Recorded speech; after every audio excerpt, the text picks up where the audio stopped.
সবাইকে ফ্যামিলির ছোট মোটো মিনি ব্লগে ওয়েলকাম। তো আজকে রেডি হচ্ছি সানাদের ইফতারি পার্টির জন্য। অ্যাকচুয়ালি ও আমার বাড়িতে কিছুদিন আগে এসেছিল আর আমাকে ইনভাইট করে গিয়েছিল ইফতারি পার্টির জন্য। তো আমি ভাবছিলাম কি পরবো না, তারপরে ডিসাইড করলাম এই রেড কালারের শাড়িটা পরতে। আমার কিছু কাজ ছিল, সেগুলোকে আমি কমপ্লিট করছিলাম। আর প্রথমে এখানে নাচছে কেন আমি বুঝতেই পারছি না। রেডি সেটি তো হয়ে গেছে, আর এইদিকে কিন্তু বাবার খাওয়ারও আমি পুরো রেডি করে দিয়েছি।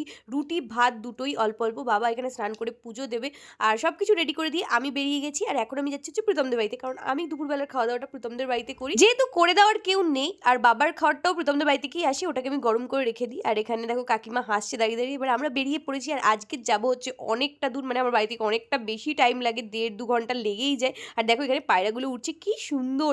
আমরা ভাবছিলাম যে টাইম মতো পৌঁছাতে পারবো কিনা। আমরা কিন্তু 6টা বাজতে 10 মিনিট আগেই ওদের বাড়িতে পৌঁছে গেছি। পুচকিটার জন্য কিছু চকলেট আর কোল্ড ড্রিঙ্কস নিয়ে নিয়েছি। হ্যাঁ, আমি আফিয়ার কথা বলছি। আর সানারা এখানে নতুন ফ্ল্যাট কিনেছে। আমি সানাকে বললাম কি রে, নতুন ফ্ল্যাটের পার্টি তো দিস না। তো সানা বলছে কি তুই তো আসিসই না। আমি ওদের এই ফ্ল্যাটে প্রথমবার এলাম। আর এখানে দেখো বাসিত কি সব জুস তৈরি করছিল। আর হ্যাঁ, এই পুচকিটাই আফিয়া, ওর কথাই বলছিলাম। আর সানারা এখন বদ্রি পাখিও পুষেছে।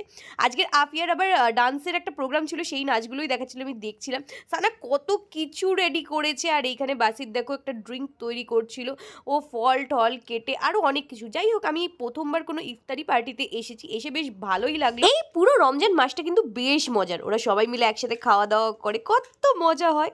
যাই হোক, দেখো সিমুই বানিয়েছিল। আর এই জিনিসটা কিন্তু সব থেকে বেশি টেস্টি এতগুলো খাবারের মধ্যে। তবে ও একা নয়, কাকিমাও কিন্তু ওকে অনেকটা হেল্প করেছে এত কিছু খাবার বানানোর জন্য। আর তখন মনে হয় বাজে 5:52 না 53, ঠিক এই টাইমটাই ওরা রোজাটা খোলে। ঠিক আমি যদি টাইমটা ঠিকঠাক বলতে না পারি বা ভুল বলে থাকি, তার জন্য আমাকে ক্ষমা করে দেবেন। যাই হোক, তারপরে এখানে রোজাটা ওরা খুললো, বললো জল বা খেজুর দিয়ে রোজাটা খুলতে হয়। আর তারপরে আমি খেজুর খাওয়ার পর কিন্তু নিয়ে নিয়েছি স্যান্ডউইচ, যেটা সানা নিজের হাতে বানিয়েছিল, অনেক বেশি টেস্টি ছিল। আর আমি যখন ভয়েস ওভার করছি তখন হয়তো তোমরা পাশ থেকে পি পি পি পি শুনতেই পারো। অনেকক্ষণ ধরে না আমি চুপচাপ বসছিলাম যে কখনই গাড়িটা যাবে, কিন্তু গাড়িটা কিছুতেই যাচ্ছিল না। যাই না কেন, আমি যখনই ভয়েস ওভার করি তখনই গাড়ি চলে আসে। আর এখানে প্রথম আমাকে না ইলেকট্রিক শক দিয়ে মারার একটা প্ল্যান করেছিল। তারপর প্রথম খাওয়া দাওয়া করে ঘুমিয়ে পড়েছে, সবাই বসে আছে আর ও দেখো ঘুমোচ্ছে। তারপরে চলে এলো গরম গরম চা। আমার তো ঘুম পাচ্ছিল না, আমি ভাবলাম যে কখন আরও বেশি বেশি ভিডিওস বানাবো। তার জন্য কিন্তু নিজেই ওদের আয়না সাফ করতে বসে গেলাম, কারণ আমি ভিডিও বানাবো বলে। তারপর দেখি 8টা 8:30 বাজে। তো আমি সানাকে বললাম আমাকে বাড়ি যেতে হবে, কারণ বাড়িতে বাবা একা আছে। আর তার জন্যই ও আমাদেরকে খাওয়াতে বসিয়ে পড়লো। নিজেরা খাইনি, নিজেদের পেট ভর্তি। আর আমাদের পেট কি খালি নাকি, আমাদের পেটও ভর্তি ছিল, তাও অল্প একটুখানি খেয়ে নিয়ে এবার বেরিয়ে পড়েছে। যখন বেরিয়ে পড়েছি তখন পড়ছে বৃষ্টি।